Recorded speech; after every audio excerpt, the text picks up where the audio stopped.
So welcome back to Purpleheart Woodturning. Today is day 7 of our 12 days of Christmas specials, and we're going to be going a bit larger this time. So the last few days have all been baubles and bottle stops and smaller items. Today we're going a bit bigger and we're going to make one of our dishes, possibly a bowl, depends how full I get the mould. But we're going to be using resin for this one. We're going to be going for probably gold, red and green, very traditional Christmassy colours, and we're going to try and get a really nice swirl pattern within the resin. But to break up the colours we have one of these. So this is actually last year's Christmas tree. So what I did was cut all of the branches off and then dried it. So it's been drying for the last 8-9 months. So what I'm going to do is put it onto the table saw. I'm going to cut little discs, we're going to cut some big chunks. I'm also going to try and use a bit about 2/3 of the way down, and that'll be at the base for the chuck to sit onto. I have got another project in mind for the bottom, and that will be in 2 videos time, so that'll be day 9, so do keep an eye out for that one. Next time you see it, be mounted on the lathe, ready to start turning. So let's see how this project goes.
So there we have the bowl so far. So you can see on some of the pieces, because pine is a very, very soft wood, you can see there's some chipping and some marking throughout, even on some of the sort of partially showing pieces.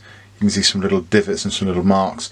So what I'm going to do is actually put a very thin coat of clear resin over the top, then polish that up to a high shine, flip it over into the chuck and turn the other edge. So you can see where I've put in the recess there to hold it while I smoothed off the outside. And then I'll do the same. So I'll turn the inside of the bowl, put a very thin coat of resin in, leave it cure, and then polish that up to a high shine.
Okay, so there we have our finished bowl. So all in all, relatively happy with the end result. It's got that lovely scooped shape. It's quite a shallow dish, and you can see there in the centre it's nice and translucent, so you can sort of see through the other side of the bowl with the wisping there. I must admit, I do find the red and gold are lost on this one. It's very green heavy on the colourway. I think next time I need to just reduce the green down a bit and put a bit more gold and a bit more red in, maybe do a slightly different swirling pattern. But all in all, it's come out really well. The wood itself is actually sort of, so if I don't even see on that one there, and it did show up on the video a little bit earlier, but you can actually see there's some sort of chipping and some fragmenting in that section there. Just see if I can get it to focus. So there is some chipping and fragmenting on that top piece, and that's just because the wood is such a soft wood. Even on a very high speed with a very sharp carbide cutter, it wasn't enough to stop it from sort of splintering and fracturing. So I probably won't be using this type of wood again in the future. Also, because it's from a Christmas tree, there's still quite a bit of sap in there as well. So some of the sap is actually leaching out of the bowl. So certain areas do have a little bit of a tackiness to them, and there's no way to get around that. So that's not really pleasant either. But still a strong 6 out of 10 I'd say on that one. A little bit of improvement, maybe a different type of wood, maybe an ash or a beech branch, and that would work a lot better. So I hope you enjoyed the video. If you did, please do me a couple of favours. Do like and subscribe to the channel.